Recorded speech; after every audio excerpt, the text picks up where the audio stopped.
Good evening everyone. मेरा नाम सुरभि कुमारी है और मैं एचएस विश्वपुर में कार्यरत हूँ।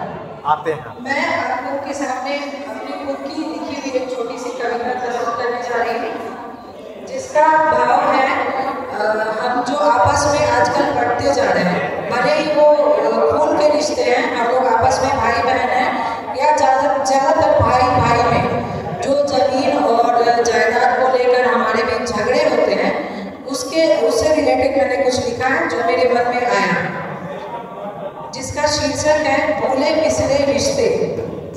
जमीन बांट रहे हैं, कुछ कम नहीं कुछ ज्यादा नहीं, अपनी जमीन बांट रहे हैं। हाँ, वही जो पुरखे छोड़ गए, अपने हिस्से की जमीन बांट रहे हैं। बचपन में भाई थे, अब हिस्सेदार हैं। बचपन में भाई थे, अब हिस्सेदार हैं। बंटवारे की वेदी पर बलि चढ़ने को तैयार हैं। साथ खाई रोटियां, संग खेली कौड़ियां, भूलने लगे हैं हम माँ की गाई लोरियां। चंद टुकड़ों के लिए कट रही स्नेहिल डोरियां, चंद टुकड़ों के लिए कट रही स्नेहिल डोरियां। अनभिज्ञ एक दूजे से हैं, इस कदर बढ़ गई दूरियां।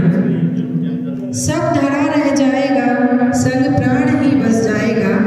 सब धरा रह जाएगा, संग प्राण ही बस जाएगा। ठहर ओ मानव जरा, ठहर ओ मानव जरा, बंधन जो तू बिसरा रहा, समेट ले उसको पुनः। शाश्वत यही है बस यहाँ, निश्चल यही है बस यहाँ।